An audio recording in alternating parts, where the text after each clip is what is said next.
Tapi sebagai sesama perempuan ya, woman support woman, saya harus membela perempuan. Dalam hal ini saya membela Ci Olive. Hidup Ci Olive.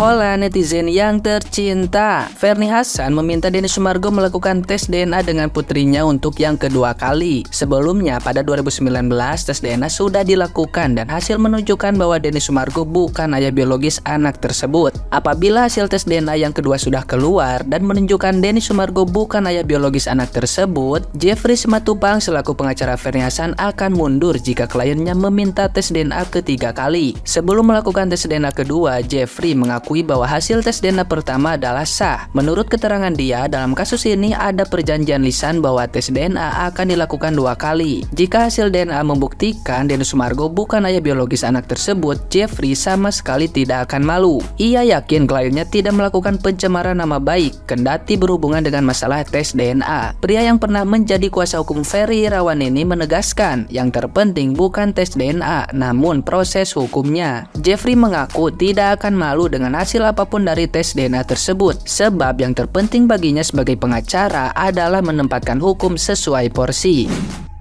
Pertanyaan saya kayak gini. Begini, sekarang Postingan tersebut ngajakin tes DNA yang kedua. Apakah itu untuk Densu? Jawabannya iya atau tidak.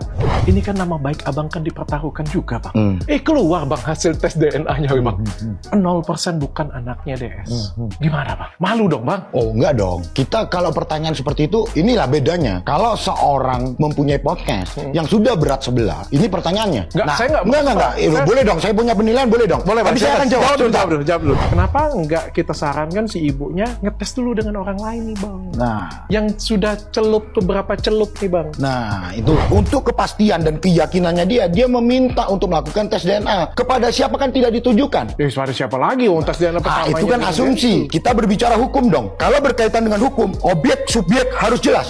Jangan marah-marah. Nah, gimana nih menurut netizen yang terhormat? Silahkan berkomentar ya.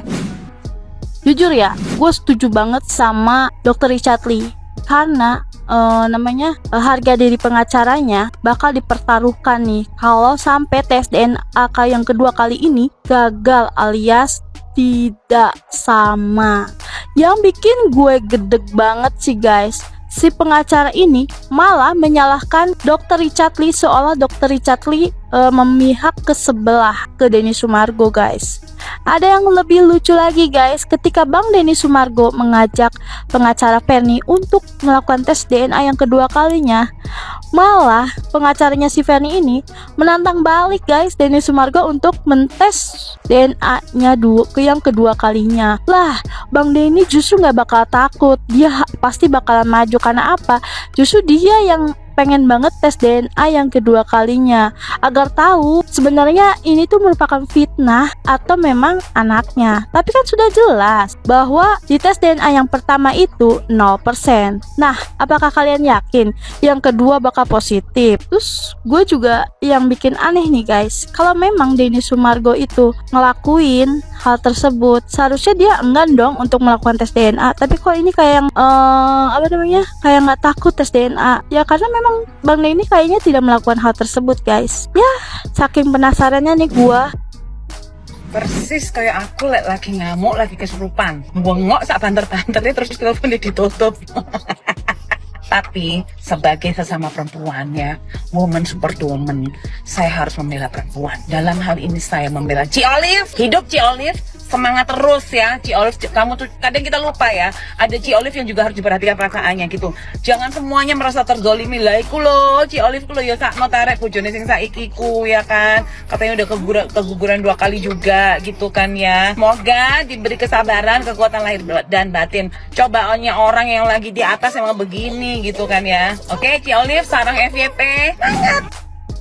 Denny Sumargo simpan senjata rahasia yang bakal buat DJ Ferny Hassan bungkam tidak berdaya di pengadilan. Menurut saya setiap manusia punya masa lalu yang kelam, punya kesalahan-kesalahan masa lalu yang sudah terjadi. Jadi Yang berlalu biarkanlah berlalu. Menurut pengamatan saya, Densu adalah orang yang gentleman. Dan dia kelahiran Makassar dan dia memegang teguh prinsip hidup. Dia adalah sosok yang tidak akan segan-segan bertanggung jawab dan meminta maaf apabila dia salah. Dan dia tidak segan-segan menghajar orang siapapun yang melecehkan harga dirinya. Karena sebagian besar masyarakat Indonesia, terutama Makassar, sangat memegang yang namanya prinsip dan sangat memegang yang namanya harga diri. Jadi jangan diganggu. Mereka ini sudah bahagia. Jadi biarkan mereka berbahagia dengan caranya. Lagian toh sudah diadakan tes DNA dan hasilnya 0% tidak sama atau 0%. Dengan catatan 0% itu berarti anak yang dilahirkannya itu bukan anak Densu. Kalau sudah terjadi, yang disalahkan itu bukan cuma laki-lakinya, karena terjadi hubungan itu antara mau sama mau. Jadi kalau terjadi seperti itu, kesalahan ada di pihak laki-laki dan juga perempuannya. Menurut kalian bagaimana?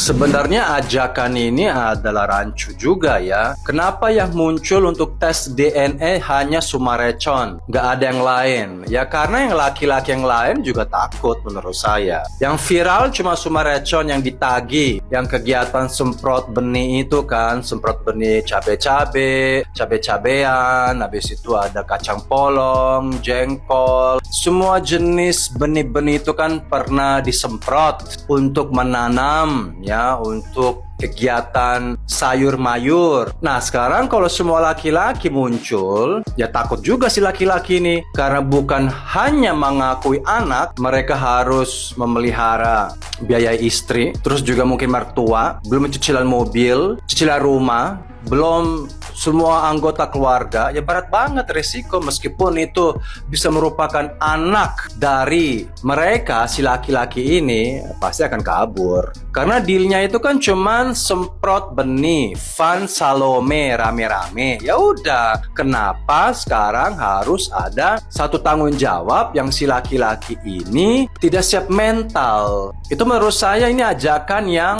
sangat tidak masuk akal. Laki-laki manapun akan kabur. Bila perlu dia akan melarikan diri, kecuali benar-benar dermawan, punya hati nurani, dia mengakui bahwa pernah merasakan mengalami kegiatan Salome ini. Ya terus juga bagi seorang wanita ini, kalau dia buka casting siapa laki-laki yang pernah mengalami proses semprot benih ini, ya itu juga merupakan suatu rasa malu bagi perempuan ini. Kalau yang ngantri 10.000 orang bagaimana? Kan malu banget. Jadi kenapa ada statement seperti ini? Karena statement seperti ini bisa mempermalukan justru si wanita. Dan pasti laki-laki akan kabur. Karena nggak mau, dia tiba-tiba harus menanggung kehidupan banyak orang.